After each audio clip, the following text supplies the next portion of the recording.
ایسے کئی ایوارڈز انہوں نے جیتے ہیں جن کا میرے خیال میں اگر ذکر میں ان کے سوسائٹیز کے ساتھ وابستگی کے بارے میں، ایسے پلیٹ فارمز کے ساتھ وابستگی کے بارے میں ان کا ذکر شروع کر دوں تو میرے خیال میں بہت ٹائم لگے گا، تو اسی لیے شارٹ مختصراً میں بتا رہا ہوں.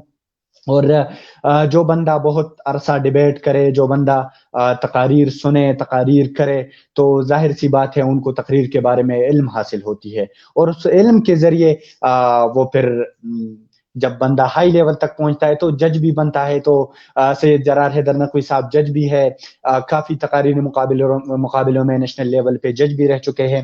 اور سب سے بڑی بات جو میں نے بتا بھی دی ہے اور ایک بار پھر بتا رہا ہوں کہ یہ ٹرینر ہے، اور پبلک اسپیکنگ جو ورکشاپس ہوتی ہے ان میں ایز اے ٹرینر لوگوں کو موٹیویٹ بھی کرتے ہیں.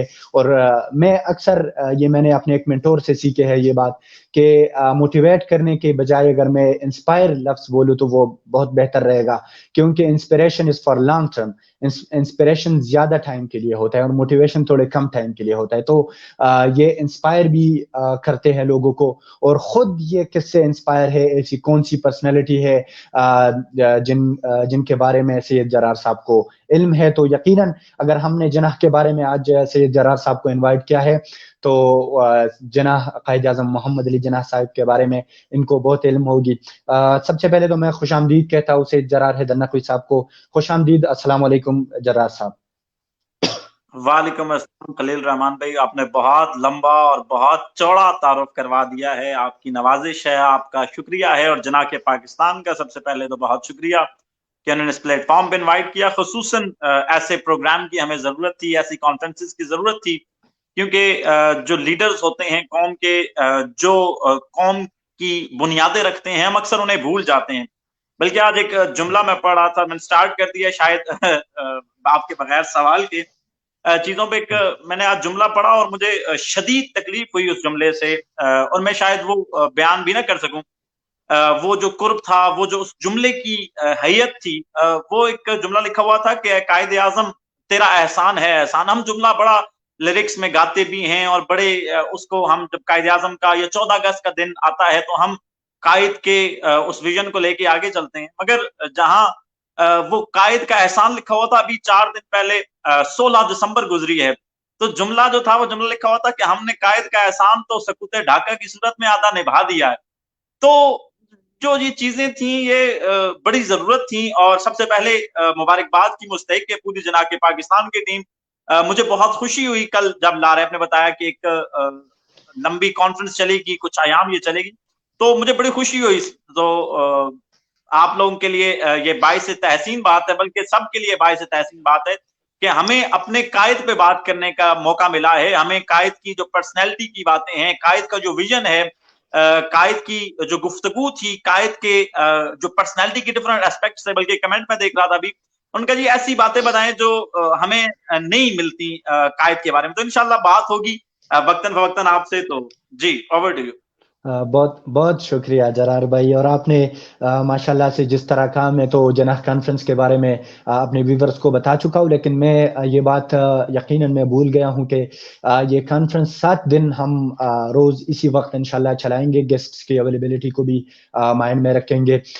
تو جناح کے پرسنالٹی اور جناح کے ویژن کے جتنے بھی ایسپیکٹس ہیں، اسپیشلی وہ ایسپیکٹس جو لوگوں کو پتہ نہ ہو، تو وہ ہم لوگوں کے سامنے لائیں گے، لوگوں کو ہم بتائیں گے. کہ آج میری آپ سے بھی میرے خیال میں بات ہوئی تھی، تو یہ بات بھی میں لوگوں کو اور اپنی جو ویورز ہے اسپیشلی جناح کے سپاہی ہیں ان کو بھی میں بتاتا چلوں کہ وہ ایسپیکٹس جو ہم آج تک ہمیں پتہ بھی نہیں ہے، اور ایسے بہت سے ایسپیکٹس ہیں یقیناً ہم آج اپنے اس سیشن میں جانیں گے. تو 7 دن یہ کانفرنس رہے گی. اسی وقت ہمارے جتنے بھی ویورز ہیں 40 to 45 50 منٹس تک کا وقت ہم لیں گے. تو آپ لوگ ہمارے ساتھ رہیے اور جناح کے بارے میں، جناح کے ویژن کے بارے میں، جناح کی پرسنالٹی کے بارے میں، جناح کے ریلیشنز کے بارے میں، جناح کی زندگی کے بارے میں ہم جانیں گے. تو میں تو زیادہ ٹائم لینا نہیں چاہوں گا کیونکہ وقت بھی چلا جا رہا ہے، اور ہمارے ساتھ اور بھی گیسٹ انشاءاللہ آتے رہیں گے. ہم ان کو بھی وقتاً بوقتاً لیتے رہیں گے، ان سے ان کی ویوز کے بارے میں پوچھتے رہیں گے. سب سے پہلے یہ جو جناح کا پاکستان آرگنائزیشن ہے،